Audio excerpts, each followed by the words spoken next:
Dear student, प्रकाश वैद्युत उत्सर्जन के नियम बहुत ही इम्पॉर्टेंट टॉपिक है। ये बोर्ड में बहुत ज़्यादा ही पूछा जाता है।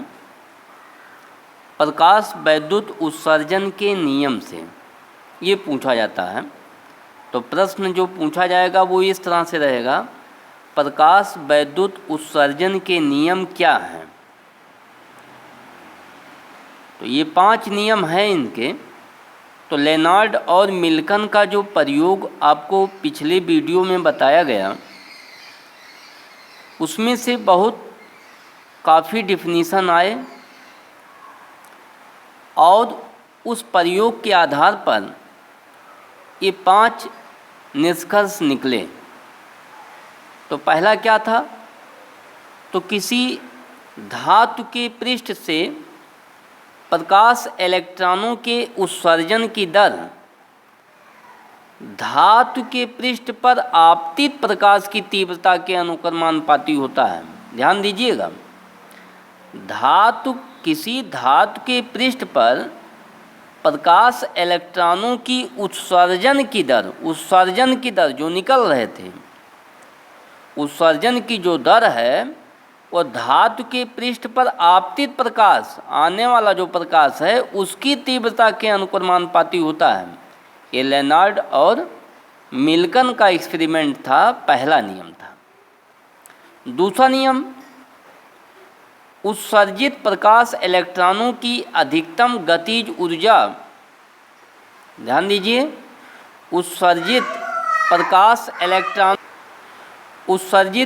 इलेक्ट्रॉनों की अधिकतम गतिज ऊर्जा आपतित प्रकाश की तीव्रता पर निर्भर नहीं करती है। तो तीव्रता आप चाहे जितना बढ़ाएंगे तो उनकी काइनेटिक एनर्जी पे कोई प्रभाव नहीं पड़ता है। तो जो उत्सर्जित प्रकाश इलेक्ट्रॉनों की जो अधिकतम गति ऊर्जा है वो आपतित प्रकाश की तीव्रता पर निर्भर नहीं करती है। जैसे आपको बताया गया था यहाँ पर, ये लेनार्ड और मिल्कन का जो एक्सपेरिमेंट था, तो यहाँ आपतित प्रकाश की तीव्रता अगर हम कितनी भी बढ़ा दें तो इसकी जो काइनेटिक एनर्जी थी उस पर कोई प्रभाव नहीं पड़ता है। तो उसकी गति ऊर्जा पे कोई प्रभाव नहीं पड़ता। ठीक है, तो इस प्रकार हम कह सकते हैं उत्सर्जित प्रकाश इलेक्ट्रॉनों की अधिकतम गति ऊर्जा आपतित प्रकाश की तीव्रता पर निर्भर नहीं करते। ठीक है। तीसरा नियम क्या था, प्रकाश इलेक्ट्रॉनों की अधिकतम गतिज ऊर्जा आपतित प्रकाश की आवृत्ति के बढ़ाने पे बढ़ती है।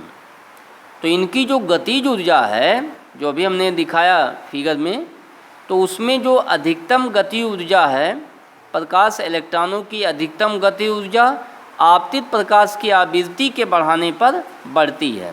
तो जैसे यहाँ पर है आपतित प्रकाश की आवृत्ति ये है, जैसे यहाँ से लाइट आ रही है, तो इसकी अगर हम आवृत्ति बढ़ा देते हैं तो ये इलेक्ट्रॉनों की जो है गतिज ऊर्जा बढ़ जाती है। तो यहाँ से जो इस धातु का जो प्लेट है, इस प्लेट से जो उत्सर्जित इलेक्ट्रॉन है उनकी काइनेटिक एनर्जी चेंज हो जाती है। कब? जब उसकी फ्रीक्वेंसी हम बदल देते हैं। तो ये हमारा जो तीसरा नियम था, प्रकाश इलेक्ट्रॉनों की अधिकतम गतिज ऊर्जा आपतित प्रकाश की आवृत्ति के बढ़ाने पर बढ़ती है। अब ध्यान दीजिए, यहाँ से चौथा नियम क्या था। चौथा नियम है इनका, यदि आपतित प्रकाश की आवृत्ति एक न्यूनतम मान से कम है तो धातु से कोई भी प्रकाश इलेक्ट्रॉन नहीं निकलता। इस न्यूनतम आवृत्ति को ही देहली आवृत्ति कहा जाता है।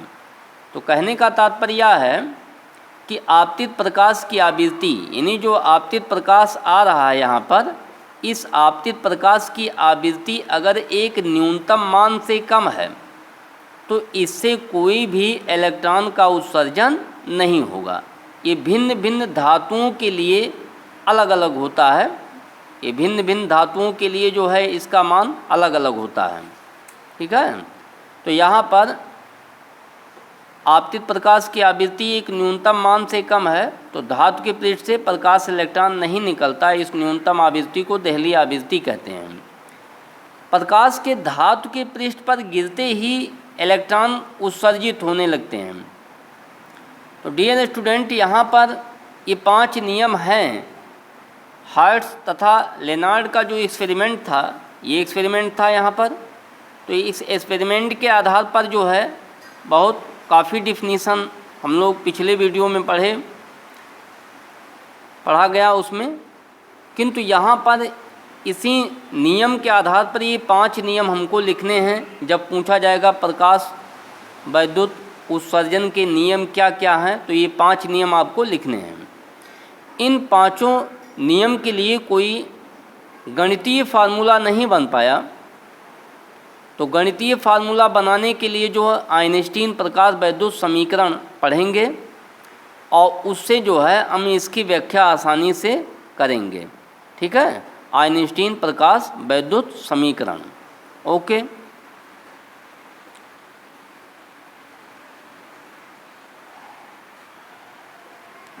प्रयोगों के आधार पर कुछ धातुओं का जो कार्यफलन है वो इस तरह से है। कार्यफलन आपको बताया गया था, किसी धातु के पृष्ठ से एक इलेक्ट्रॉन उत्सर्जित करने के लिए जितनी न्यूनतम ऊर्जा की आवश्यकता होती है उसे धातु का कार्यफलन कहते हैं। तो यहाँ जैसे caesium 2.14 electron volt, potassium 2.30 electron volt, sodium 2.75, calcium 3.20 electron volt, MO इसी तरह जो है लेड आपका है, एल्युमिनियम, मरकरी, सबसे ज़्यादा प्लेटिनम 5.65 इलेक्ट्रॉन वोल्ट। तो यहाँ पर प्लेटिनम का जो कार्यफलन होता है वो सबसे अधिक है 5.65।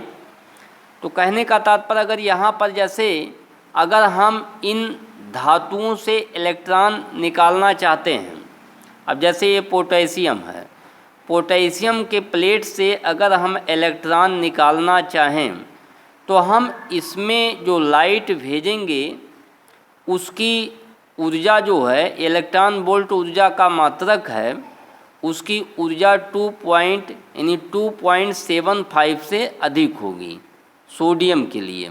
तो 2.75 का अगर कोई प्रकाश इस प्लेट पर अगर आएगा तो इससे इलेक्ट्रॉन निकलेंगे।